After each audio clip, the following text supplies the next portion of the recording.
혹시 제 이름을 아직 모르시는 분들이 계실까요? 제 이름이 뭐죠? 김용기. 네, 용기가 제 이름입니다. 지금까지 어렸을 때부터 제 인생을 기억해 보면 사실 이 이름이 무색할 그런 인생을 많이 살지 않았나 생각이 듭니다. 지금은 좀 많이 나아진 편인데요. 제가 아주 어릴 때부터 용기라는 이름에 걸맞기보다는 어쩌면 소심, 쫄보 이런 이름이 우리가 어울리지 않았을까, 좀 그런 인생을 살았던 것 같습니다. 작게는 제가 많은 여러 가지의 것에서 두려움을 많이 이렇게 느꼈었는데, 작게는 어떤 벌레들, 바퀴벌레나 뭐 이런 벌들, 이런 것들도 굉장히 두려워했었고요. 그리고 뭐 움직이는, 그 외에 움직이는 모든 생물들을 대부분 굉장히 많이 경계하고 두려워했었습니다. 네, 그런데 이런 생물뿐만 아니라 어떤 상황들에 있어서도 되게 두려움을 많이 제가 느꼈었어요. 지금처럼 이렇게 앞에 있는 것을 저는 그 어떤 것보다도 두려워했던 사람이었습니다. 그 다음날 발표가 있다라고 하면 그 전날부터 하루 종일 떨어야 되는 그런 사람이었고요. 대학 때도 발표 수업이 있는 수업은 개강 때 드랍을 시켰습니다. 그 정도로 제가 그 여러 가지 두려움, 그 용기라는 이름보다는 어떤 쫄보에 가까운 그런 인생을 살았었는데요. 여러분들에게는 좀 어떤 두려움이 있나요? 어떤 것들을 좀 두려워하세요, 여러분들은? 두려운 게 없나요? 여러분들이 용기라는 이름을 써야 될 것 같은데 두려운 게 없나요? 여기 바퀴벌레만 풀어볼까요? 네, 여러분 각자가 모두 두려워하는 내용이나 대상들은 다르겠지만 모든 사람들에게 이 두려움의 존재들은 이렇게 항상 되는 것 같습니다. 뭐 지금 제가 자라고 나서 많은 두려움을 극복하긴 했지만 여전히 지금 저에게 있어서 두려움도 있습니다. 제가 더 이상 바퀴벌레를 무서워하진 않습니다. 최근에 극복을 했어요. 저희 지금 살고 있는 집에 바퀴벌레가 나타났는데 저희 아내가 놀래고 저희 자녀들이 놀래니까 결국 그것을 제압할 사람은 저밖에 없다는 걸 제가 깨닫고 나서 제가 극복했어요. 극복하고 나니까 별게 아니더라고요.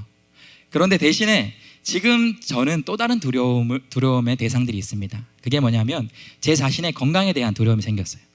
건강에 대한 두려움이 없다가 이제 지켜야 될 가정이 있고 돌봐야 될 자녀가 있으니까 내가 아프게 되면 어떻게 될까? 그것이 여러분 생각보다 되게 청년일 때 생각하지 못했던 큰 두려움으로 다가옵니다. 어느 한쪽이 조금만 고장이 나도 내가 아프면 안 되는데 정말 아프게 되면 어떻게 되지? 그런 두려움이 생기기도 하는 것 같습니다. 그 외에 자녀들을 또 잘 키우지 못할까 하는 그런 두려움도 있게 되는 것 같아요. 우리 각자에게는 이런 두려움이 있는데 왜 이런 두려움이 있는가, 우리에게 두려움이 생기는가를 생각해 보면 대부분의 우리에게는 두려움은 내 힘이나 내 능력이나 내 지혜로 내가 극복하지 못할 것 같은 문제들, 그런 상황들이라고 내가 판단이 되어질 때 우리는 두려움이라는 것을 느끼게 됩니다. 그렇다면 우리 그리스도인들은 이 땅에 우리가 겪게 되는 많은 두려움의 문제들이 있는데 우리 그리스도인들은 어떻게 이 믿음으로 이러한 세상의 많은 두려움의 문제들을, 내 삶의 문제들을 극복하며 승리하며 나아갈 수 있게 될 것인가에 대해서 오늘 우리가 함께 읽었던 이 출애굽 이후에 홍해를 건너는 이 이스라엘 민족의 이야기가 우리에게 두려움을 어떻게 극복할 수 있는지를 제안해주는 그런 말씀이 되는 것 같습니다. 우리가 계속해서 나누고 있는 이 출애굽기의 이 여정은, 이 역사는 이스라엘 민족이 애굽을 탈출하는 것이 목적지가 아닙니다. 오히려 이 출애굽의 사건은 이스라엘 민족이 애굽을 나온 그것을 시작으로 하여서, 그것을 출발점으로 하여서 애굽을 나오는 것이 출발역과도 같다고 할 수 있습니다. 무엇의 시작점이고 또 어디로 가는 여정의 출발점이 되는 걸까요? 그렇다면 바로 애굽을 탈출하는 것으로 시작으로 하여서 약속하신 땅 가나안까지 가는 것이 이 출애굽의 최종 목표이자 여정의 종착역이다라는 사실입니다. 이 사실을 잘 보여주는 본문이 우리가 오늘 나누게 될 14장 바로 앞에 보면 13장의 말씀 가운데 보면 12장에서 열지향 이후에 바로가 이스라엘을 출애굽하도록 허락하게 합니다. 그리고 12장 마지막 부분을 보면 이제 이스라엘 민족이 출애굽을 합니다. 애굽을 떠나게 되죠. 그런데 13장의 말씀을 보면 이런 말씀이 나오는데요. 3절부터 5절까지의 말씀인데요. 이런 말씀이 나옵니다. 모세가 백성에게 선포하였다. 당신들은 이집트에서 곧 당신들이 종살이하던 집에서 나온 이 날을 기억하십시오. 주님께서 강한 손으로 거기에서 당신들을 이끌어내신 날이니 누룩을 넣은 빵을 먹어서는 안 됩니다. 첫째 달인 아비벌의 오늘 당신들이 이집트를 떠났습니다.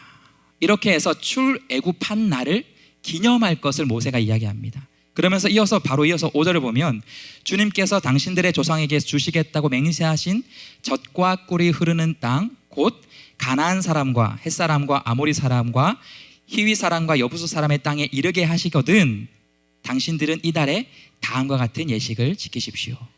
이제 막 출애굽하여서 탈출한 그 시작의 발걸음을 이야기하면서 출애굽한 오늘 기억하십시오.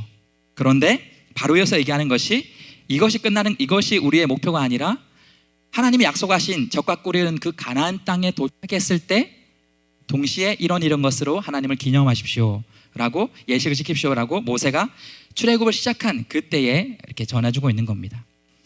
우리가 그런 의미로 오늘 본문의 말씀을 보면 지금 이 열재앙을 끝으로 이제 막 애굽이라는 곳을 탈출한 이스라엘의 이 여정은 어쩌면 그 첫 번째 긴 여정의 첫 역을 출발한 셈입니다.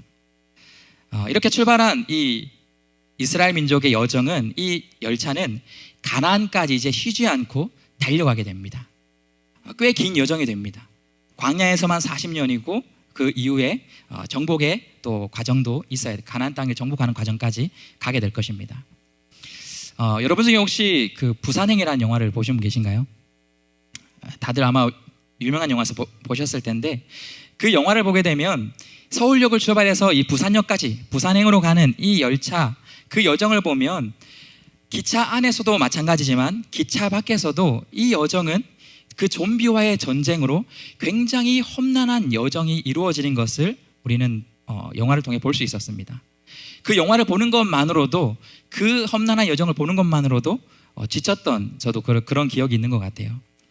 그런데 이 출애굽하는 이 여정은 지금 시작하는 이 여정은 앞으로 펼쳐질 여정은 이러한 부산행과 같은 그러한 여정과는 비교할 수 없을 만큼 험난하고 수많은 전쟁을 치러야 되는 그런 여정이 지금 이스라엘이 막 발을 내딛고 있는 출애굽 가나안까지 여정의 과정 시작이다라는 것이에요. 그런데 이 여정의 과정과 끝을 알고 있는 우리가 보기에는 그러한 험난한 과정이자 여행이자 전쟁의 시간들이지만 그래도 이 전쟁에는 소망이 있다라는 것을 우리는 고백할 수 있습니다. 왜냐하면 아무리 험난하고 아무리 많은 전쟁이 치러지는 여정이지만 이 여정을 이끄시는 분, 이 여정의 리더, 이 기차의 기관장이 바로 우리 주, 권능의 주 여호와 하나님이라는 사실을 우리는 알기 때문입니다. 부산행 얘기를 했었는데 부산행에 보면 주인공 공유 말고 그 부산행 전체에서 가장 강력한 캐릭터가 있습니다. 어떤 캐릭터인지 기억나시나요? 어떤 배우였는지 기억나시나요? 마동석이라는 배우가 나와서 좀비를 그 큰 덩치와 발로 무찌르는 걸 보면서 정말 든든함을 느꼈던 것 같아요. 그 부산행 안에서의 마동석이라는 그 인물만 봐도 정말 든든함을 느낄 수 있었는데 이 출애굽의 이스라엘의 모든 여정 가운데 함께 하시는 지키시는 분은 그 마동석과는 비교할 수 없는 크고 강하신 그 손과 팔로 모든 이스라엘 민족을 지키시고 보호하시고 그 전쟁과 함께 해주시는 그 하나님이 함께 하시는 여정이기 때문에 이 여정이 소망이 있는 여정이다라고 그렇게 고백할 수 있는 것입니다. 하나님은 그렇게 지금은 비록 연약하지만 그 연약한 이스라엘 백성을 특별히 택하여 주시고 또 구별하여 주시고 지켜주시고 보호해 주시고 그 모든 여정을 이끌어 주셔서 이스라엘 민족이 조금씩이나마 성장해서 이 여정을 끝까지 달려갈 수 있도록 인도해 주십니다.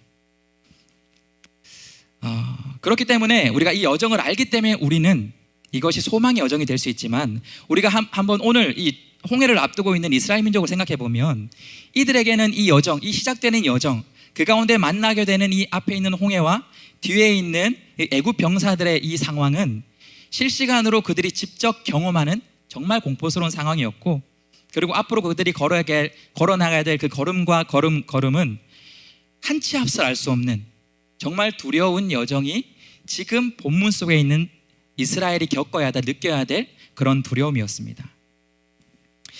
오늘 본문의 말씀이 그 출애굽한 직후부터 이들의 일정이 얼마나 험난한지, 두려움의 여정이 시작되는지를 우리에게 잘 보여주는 홍해의 본문입니다.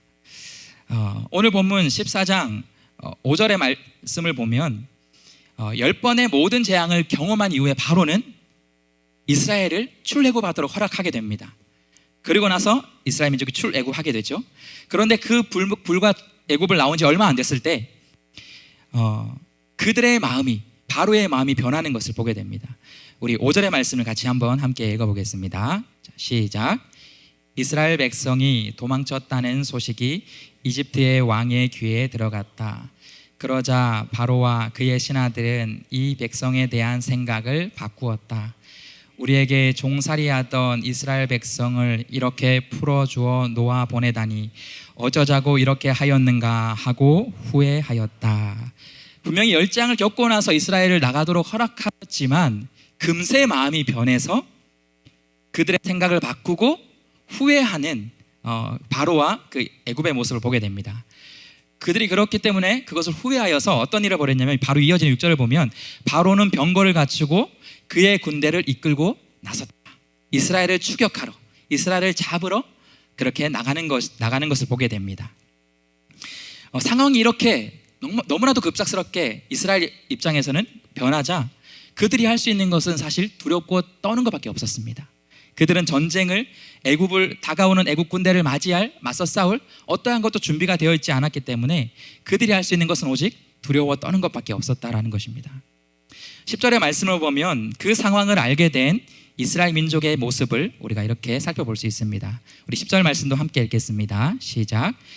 바로가 다가오고 있었다. 이스라엘 자손이 고개를 들고 보니 이집트 사람들이 그들을 추격하여 오고 있었다. 이스라엘 자손은 크게 두려워하여 주님께 부르짖었다. 네. 이스라엘 민족이 이처럼 두려워하면서 떨고 있을 수밖에 없는 것이 사실은 너무나 당연한 현실이었습니다. 왜냐하면 당시 강대국이었던 이 애굽, 그 가운데서도 자랑했던 것이 병거였습니다.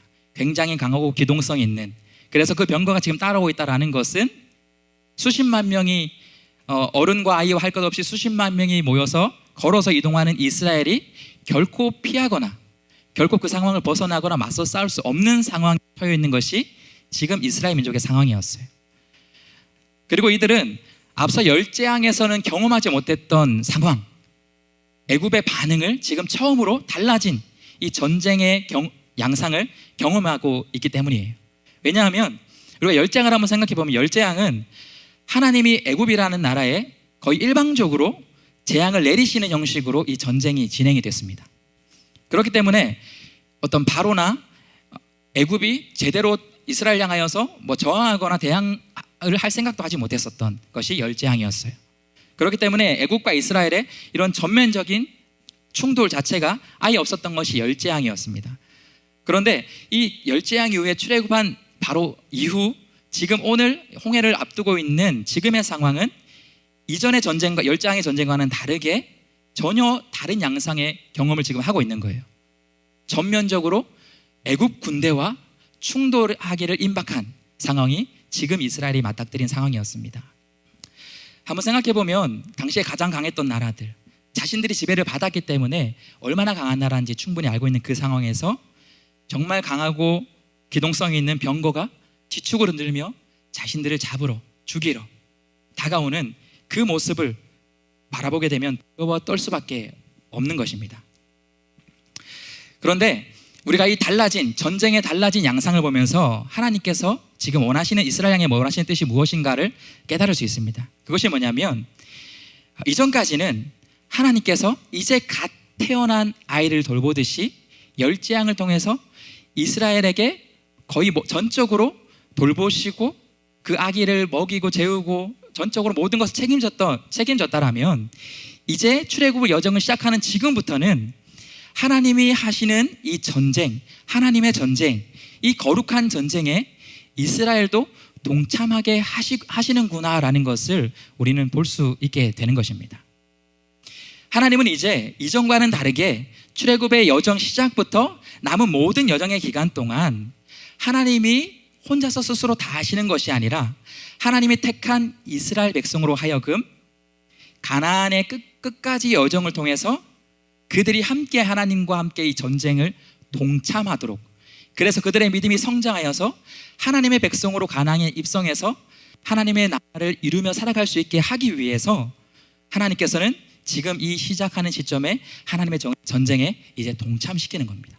지금은 두려워 떨고 있을지라도 이들은 앞으로의 모든 이 하나님의 전쟁을 함께 동참하는 것으로 믿음이 자라나고 그들이 변화되고 하나님의 백성답게 살아갈 수 있게 조금씩 변화가 된다라는 것이에요. 하나님은 그들을 그렇게 하나님의 전쟁으로 초청하고 있는 것입니다. 그렇기 때문에 이 전쟁은 세상의 전쟁과는 다릅니다. 나라와 나라의 전쟁, 민족과 민족의 전쟁이 아니다라는 사실이에요. 애국과 이스라엘의 경쟁 구도도 아니고요, 바로와 모세라는 사람 간의 경쟁도 더더욱 아닙니다. 하나님과 바로 하나님을 대적하는 그 모든 다른 것들로부터 하나님이 치르시는 전쟁이자 하나님이 내리시는 심판이 이 전체 여정의 거룩한 전쟁이 되는 것입니다. 하나님은 그렇기 때문에 이 전쟁을 통하여서 하나님의 이 전쟁의 모든 시작부터 끝까지 이 전쟁을 계획하시고 인도하시고 또 그 안에 택하신 이스라엘 백성을 통해서 그 전쟁을 승리하며 나아가는 것을 우리는 앞으로 보게 될 것입니다. 그렇기 때문에 이 전쟁을 우리가 바라보게 될 때에 이것은 세상이 말하는 전쟁과는 다르구나. 혹자들은 이 구약의 하나님을 바라보며 잔인하신 하나님으로 그렇게 평가하기도 합니다. 세상의 관점으로 바라보면 많은 사람들이 죽게 되는 이러한 전쟁을 그렇게 바라볼 수 있지만, 이것은 하나님의 큰 뜻 아래서 이 땅에서 하나님의 나라를 이루시기 위해서 하나님과 대적하는 모든 것들로부터 하나님 내리실 심판이기 때문에 이것은 세상의 관점으로 바라보는 전쟁이 아니라 바로 하나님의 뜻 가운데 이루어지는 거룩한 전쟁으로 우리가 바라볼 수 있어야 합니다. 이익을 위해서 나라와 나라가 경쟁하는 것이 아니다라는 것이 하나님의 거룩한 그 뜻을 이루기 위한 전쟁이다라는 사실입니다. 이 거룩한 전쟁은 지금 홍해를 시작으로 해서 앞으로의 모든 이 출애굽 여정의 끝까지 이 여정을 관통하는 중요한 키워드 중에 하나가 바로 이 거룩한 전쟁이에요. 하나님의 전쟁, 하나님이 이끄시는 바로 그러한 전쟁입니다. 그렇다면 이러한 거룩한 하나님의 전쟁에 부름받은 하나님의 백성은 지금 이 두려운 상황 속에서 이 전쟁을 어떻게 대해야 되고 이 전쟁을 어떻게 같이 하나님과 함께 승리하며 살아갈 수 있을까요? 그 비결은 첫 번째, 우리 같이 한번 이렇게 읽어보도록 하겠습니다. 우리가 믿음으로 승리하는 전쟁의 방법은 바로 이것입니다. 첫 번째 같이 읽겠습니다. 시작. 믿음으로 잠잠히 하나님을 보라.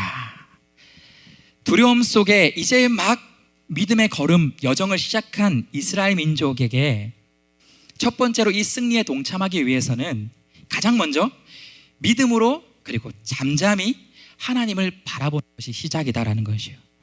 무슨 말이냐면 우리에게 주는 두려움을 우리가 하나님을 바라보지 않고 그 두려움을 바라보게 된다면 우리는 점점 더 그 두려움에 잠식될 수밖에 없는 연약한 우리가 바로 우리 인간이다라는 사실이에요. 지금 처한 이스라엘의 상황입니다.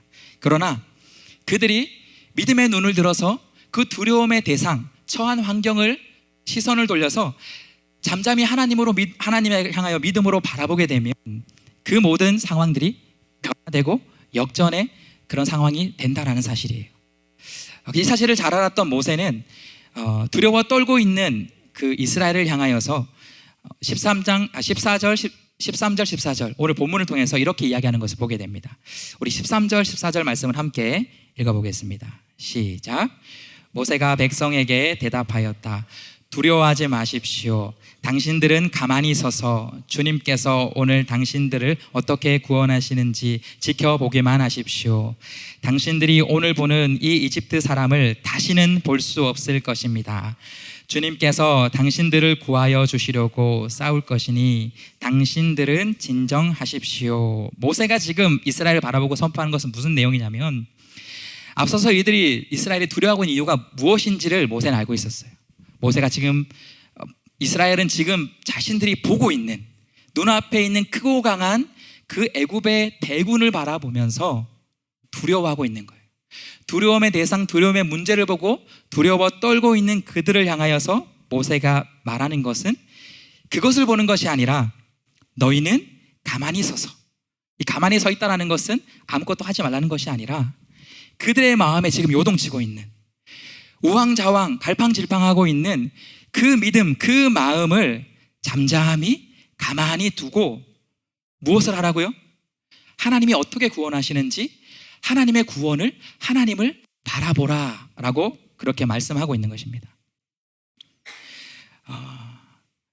왜냐하면 그 상황 속에서 지금 이 이스라엘 민족들이 하는 두려움에 떨고 있는 모습 가운데 이런 모습이 나타나기 때문입니다. 어떤 모습이냐면 그 대군들 앞에서 이스라엘은 앞선 10절을 보면 11절을 보면 그 두려운 대군 앞에서 첫 번째로 하고 있는 것이 원망하는 것을 보게 됩니다. 원망하고 불평하는 그들의 모습을 보게 되는데 이렇게 고백합니다. 그들은 모세를 원망하며 말하였다. 이집트에는 묘자리가 없어서 우리를 이 광야에다가 끌어내어 죽이려는 것입니까? 우리를 이집트에서 끌어내어 여기서 이런 일을 당하게 하다니 왜 우리를 이렇게 만드십니까? 그들이 하나님을 바라보지 못하고 두려운 그 대상만 바라보게 되자 그들의 입에선 자연스럽게 원망이 나올 수밖에 없습니다.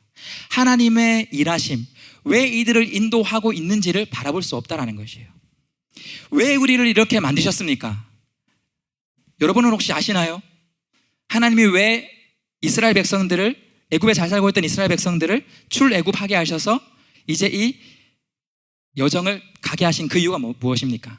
왜 출애굽하게 하셨죠? 왜 가나안으로 가게 하셨죠? 그 이유가 무엇일까요? 그들을 어렵게 하려는 것이 아니라 오히려 그들을 구원하기 위해서, 애굽의 종들로 살고 있었던 그들을, 애굽을 섬겼던 이스라엘 민족들이 애굽이 아니라, 세상이 아니라 하나님을 섬기는 사람들로, 하나님의 종으로 살게 하시려고, 그들을 구원하시려고 그들을 이처럼 인도하고 있지만 그들은 두려운 문제만 바라보고 있기 때문에 하나님의 그 뜻을 알지 못하고 왜 우리를 이렇게 만드십니까? 그렇게 원망할 수밖에 없는 것이에요. 그리고는 그들은 원망에서 끝나는 것이 아니라 이전에 무기력했던 그 상황들을 오히려 그 상황에 머물기를 원한다라고 고백해요.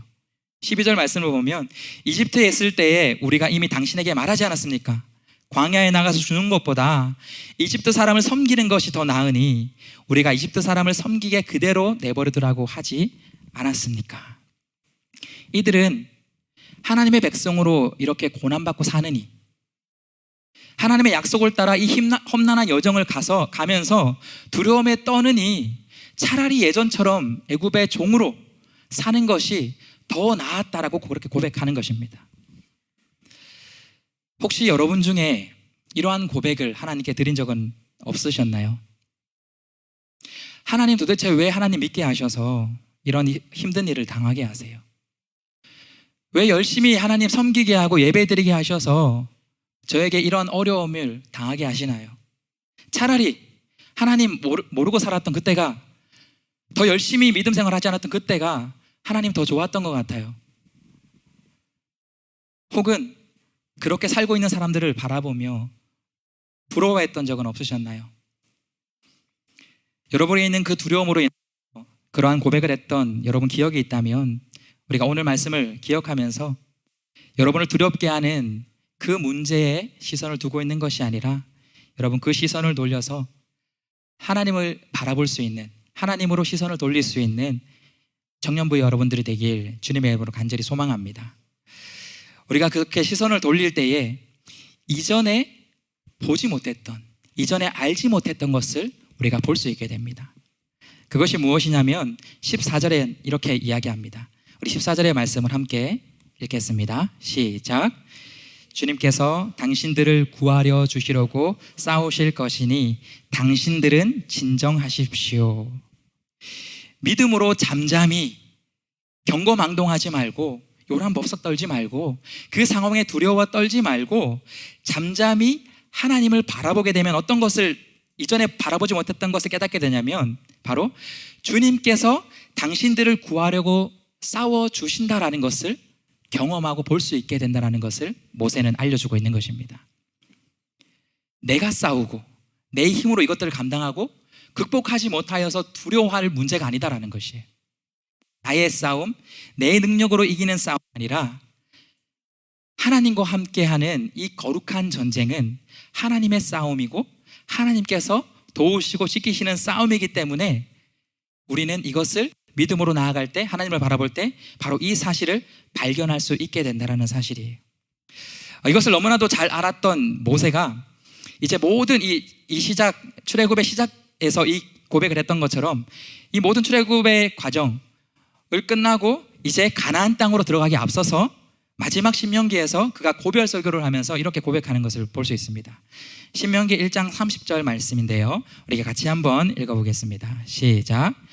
너희보다 먼저 가시는 너희 하나님 여호와께서 애굽에서 너희를 위하여 너희 목전에서 모든 일을 행하신 것 같이 이제도 너희를 위하여 싸우실 것이며, 모든 40년 광야의 그 시간을 다 보내고 나서 이제 가나안 땅, 약속의 땅으로 들어가기 앞서서 모세가 이야기하는 거예요.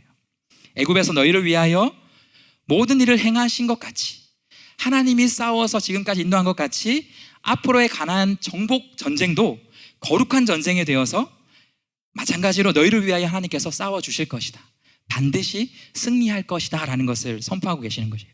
선포하고 있는 것입니다. 뒤에 신명기 3장 22절에서도 모세는 한 번 더 이렇게 이야기합니다. 너희는 그렇기 때문에 그들을 두려워하지 말라. 너희 하나님 여호와께서 친히 너희를 위하여 싸우시리라 하였노라. 그리고 나서 가나안 땅을 실제로 정복했던 모세의 뒤를 이어서 이스라엘의 리더가 됐던 이 여호수아, 그 여호수아 10장의 말씀을 보면 그 말씀이 동일하게 이루어지는 것을 봅니다. 우리 10장 42절 말씀도 같이 한번 읽어보겠습니다. 시작. 이스라엘의 하나님 여호와께서 이스라엘을 위하여 싸우셨으므로 여호수아가 이 모든 왕들과 그들의 땅을 단번에 빼앗으니라. 가나안 정복 전쟁이 어떻게 승리할 수 있었냐? 바로 이스라엘 하나님 여호와께서 이스라엘을 위하여 싸우셨기 때문에, 그 전쟁이 거룩한 전쟁이었기 때문에 이스라엘이 그 강한 가나안 땅, 그 지역의 전쟁에서 승리할 수 있었다라고 그렇게 고백하는 것입니다. 이처럼 이 출애굽의 모든 이 역사를 하나님께서 인도했던 것처럼 지금에 살고 있는 우리의 시대에도 마찬가지로 이 시대의 택한 백성, 예수님의 자녀인 저와 여러분을 향하여서 예수님께서 이러한 말씀으로 우리에게 선포하고 계시는 것을 볼 수 있습니다. 요한복음 16장 33절 말씀 우리가 같이 한번 읽어보겠습니다. 시작. 이것을 너희에게 이르는 것은 너희로 내 안에서 평안히 누리게 하려 함이라. 세상에서는 너희가 환난을 당하나 담대하라. 내가 세상을 이기었노라. 여러분 안에 내가 하나님께 택함받은 하나님의 백성이다, 주님의 자녀다라는 그러한 믿음이 있다면 여러분 앞에 있는 어떠한 두려움이 나를 두렵게 할지라도 그것을 향한 시선을 내려놓고 하나님을 바라볼 수 있는, 하나님을 향하여 시선을 돌릴 수 있는 그 믿음이 여러분에게 있길 바랍니다. 반드시 세상을 승리하신 주님께서 우리도 그 승리에 동참하게 해주실 것입니다. 그렇기 때문에 오늘 말씀이 믿음으로 승리하는 전쟁이 아니라 여러분 믿음으로 승리를 경험하는 전쟁이에요. 무슨 차이가 있을까요? 우리의 믿음으로 우리가 승리할 수 있다라가 아니다라는 것이에요. 거룩한 전쟁은 이미 하나님께서 승리해 놓으신 전쟁이에요. 예수 그리스도 승리해 놓은 전쟁입니다. 우리가 믿음으로 그 전쟁에 동참하였을 때 그 승리를 경험할 수, 이미 승리한 전쟁을 경험할 수 있다라는 것이에요. 저와 여러분에게 믿음의 눈으로 하나님을 바라볼 수 있는 그 믿음이 있기를 다시 한번 간절히 소망합니다. 우리에게 이러한 믿음의 시선이 이제 준비가 되어 있다면 그 다음으로 믿음의 전쟁에서 믿음으로 승리할 수 있는 두 번째 방법이 있습니다. 우리 두 번째 대지를 함께 읽어보겠습니다. 시작. 믿음으로 담대히 하나님의 말씀을 따라가라. 두려움이 내게 몰려올지라도 우리가 그 두려움을 극복할 수 있는 방법, 그 전쟁에서 승리할 수 있는 방법은 어떠한 두려운 상황과 환경이 있을지라도 담대히 하나님의 말씀을 따라가라는 것입니다. 그런데 오늘 말씀을 봐도 우리가 확인할 수 있듯이 하나님의 전쟁은, 하나님의 이 전쟁 속에서 우리에게 말씀하시는 그 말씀은 때때로 우리의 생각으로 이해하고 받아들이기 어려운 말씀이 될 때가 많이 있게 되는 것 같아요. 오늘 홍해를 건너는 그 말씀도 마찬가지입니다. 15절의 말씀을 보면 이렇게 말씀합니다. 주님께서 모세에게 말씀하셨다. 너는 왜 부르짖느냐? 너는 이스라엘 자손에게 명하여 앞으로 나아가게 하여라. 이스라엘에게 요구하고 있는 것이 무엇이냐면 하나님의 말씀을 따라서 앞으로 나아가라고 말씀하시는 것이에요. 그런데 여러분, 지금 뒤에는 애굽의 군대가 따라오고 있지만 앞에는, 이스라엘 앞에는 어떤 것이 있을까요? 홍해라는 그들의 힘으로 지금 상황으로 건널 수 없는 그러한 큰 산이 바로 이 홍해가 막고 있었던 겁니다. 그런데 하나님은 그곳으로 나아가라라고 그렇게 말씀하십니다. 그리고 여기에서 그 다음 16절을 보면 더 이해가 되지 않는 말씀을 요구하십니다. 뭐냐면 모세를 향하여 너는 지팡이를 들고 바다 위로 너의 팔을 내밀어 바다가 갈라지게 하여라. 모세가 팔을 내밀 때 바다가 갈라지고 그 갈라진 바다를 통하여서 이스라엘 민족이 그 홍해를 건널 수 있다라고 말씀하시는 것입니다. 인간의 모든 상식, 인간의 과학, 그렇기 때문에 많은 믿지 않는 사람들 그리고 신학자들 가운데서는 실제로 이 홍해가 바다가 아니었다라고 그렇게 얘기하는 사람들도 있습니다. 이해되지 않기 때문에, 받아들일 수 없기 때문에. 그러나 하나님께서는 이것이 하나님의 말씀대로 그렇게 나아갔을 때 이루어진다라는 것을 뒤이어 말씀을 통해서 우리에게 이렇게 이야기해 주십니다. 우리 21절과 22절의 말씀을 함께 읽어보겠습니다. 시작. 모세가 바다 위로 팔을 내밀었다. 주님께서 밤새도록 강한 동풍으로 바닷물을 뒤로 밀어내시니 바다가 말라서 바닥이 드러났다. 바닷물이 갈라지고 이스라엘 자손은 바다 한가운데로 마른 땅을 밟으며 지나갔다. 물이 좌우에서 그들을 가리는 벽이 되었다. 우리가 방금 읽었던 21절과 22절의 말씀을 자세히 살펴보면 하나님이 참 이 모든 홍해를 건너는 과정이 단순히 지어낸 이야기가 아니라 실제 있었던 역사이다라는 것을 우리에게 알려주는 그런 힌트가 되는 표현들이 많이 있다라는 것을 볼 수 있게 되는 것 같습니다. 하나님은 그냥 홍해를 기적적으로, 능력적으로 한 번에 가르시지 않고요, 밤새도록 동풍을 불어서 바닷물을 뒤로 밀어내셔서 갈라지게 한다라고 자세하게 홍해가 갈라지는 장면을 말씀으로 기록하여서 우리로 보게 하십니다. 그리고 또한 그 갈라진 바다를 지나갈 때에 그냥 지나갔다라고 표현하지 않고 마른 땅을 밟으며 지나갔다라고 그런 표현을 또 기록하게 되는 것을 볼 수 있습니다.